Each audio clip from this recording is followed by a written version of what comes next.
กินข้าว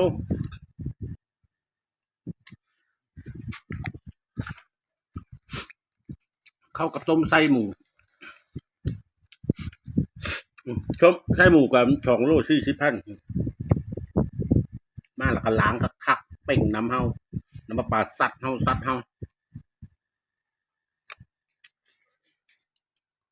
แล้วก็แซ่บพูดกันนะคือจำแจ้วการหูบุกโบเฮา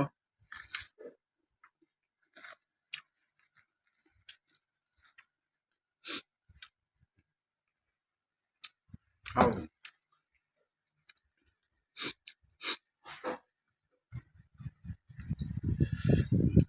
เดี๋ยว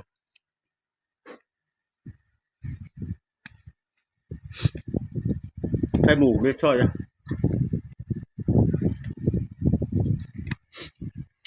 เปื่อย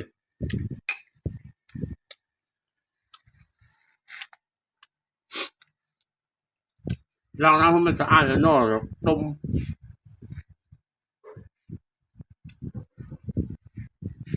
มันเปิดแล้วก็ตัดมือแรงจนจ้ามไม่จ้ามจ้ามเปื่อยจ้าม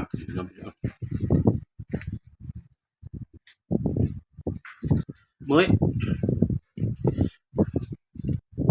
ห่อส้มหักแล้วยังนึงยังส้มปลาโดยังเป็นไงอ่ะ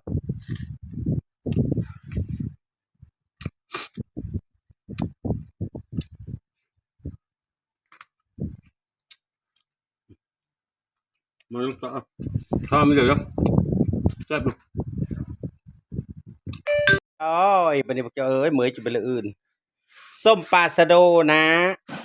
อันนี้ปลาสะโดแล้วมัดโตอันนี้นี่มัดโตอันเดียวนี่ปลาสะโดอันนี้ส้มเนื้อนี่ส้มเนื้อเลยมัด2 เส้นนี่นั่นได้มัด2 เส้นแล้วเป็นส้มเนื้อนี่ส้มเนื้อนี่ส้มปลาสะโดนี่ดอกเดียวทางกลางเจ้าเอ้ยเจอกันเด้อมื้อนี้วันพฤหัสมื้ออื่นแล้ววันศุกร์เจอกันอยู่ที่ตลาดสวรรณเขตเด้อตลาดสวรรค์ไส้แขวงสวรรณเขตตรงกมุงทหารคนเราฟังแม่น้ำคองแม่น้ำโขงนี่แหละเอ้ยฮะนะเฮ็ดไปจังซี่แล้วพอได้อยู่ได้กินพอได้ยำได้จืดพอได้จำได้จิพอได้ซื้อมะซื้อผู้เฮ็ดก็เลยลืมบ่เฮ็ดเหลืออยู่ซื่อๆเด้อเจ้าเอ้ยเหลวแล้วได้บัดนี้ได้เนาะ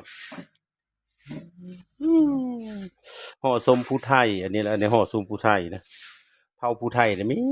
แต่เฮ็ดอันนี้แต่โพตะเมตะปูตะยาตะตาตะนายเนี่ยสืบห้อยตาว่าห้อยปู้ผู้ไทยเฮานะเฮาเบิ่งเอาสีไม้ลายมือของผู้ไทยในแนวนี้ล่ะเพิ่นมีได้เอาเสื้อซ้ำเนี่ยเพิ่นหลังจากเพิ่นห่อแล้วเพิ่นก็ห้อยไว้ในเผาค่าฮะห้อยไว้ในเผาค่าตะกี้นะมันเป็นแล้วนะเดี๋ยวเขาสิเฮ็ดให้เบิ่งตะกี้ตะโพตะเมะนะก็เดี๋ยวนี้มีตะโพตะเมะนะเขาได้ขี้ไฟอีกอะดังฟืนแต่ก็เลยมีเดาะเต่านั่นนี่นะเดี๋ยวนี้ก็ยังดังอยู่ซ่อนฟืนซื่ออยู่นั่นนี่ละห้อยเว้นนั่นนี่ละห้อยเว้นนั่นนี่ละอันนี้ส้มเหนือนี่อันนี้ส้มปลาโดนี่ห้อยนี่ละ3 มื้อมันก็น้ำมันก็ย่อยได้ย่อยลงพี่นะน้ำย่อยแล้วก็พ่อแม่ว่าบักหำบักลาอันน้ำย่อยแล้วกินได้เลยลูกเอ้ยเพิ่นว่านั่นนี่นะอีท่อคันลูกผู้หญิงไงอีท่ออีมอมมุนสู้อีลอยเอ้ยเป็ดแล้วได้ส้มนะเอามากินไหมจนเป็ดเดินอันน้ำอันนั้นนี่ย้อยแล้วนี่นะอันนี้นะกำขนลือแล้วควันไฟทึเด้เนาะดังไฟแล้วก็ควันไฟทึแล้วเป็นเดินปลายก็กินก็ยังส้มจ้อยๆนะสมัดอันตัดอยู่ได้อันนี้เนี่ยก็ดีน้ำอันนี้ญาติเอาหมดแล้วนะญาติเลยปุบปิบเลยกินได้แล้วบักลาใช่ป่ะ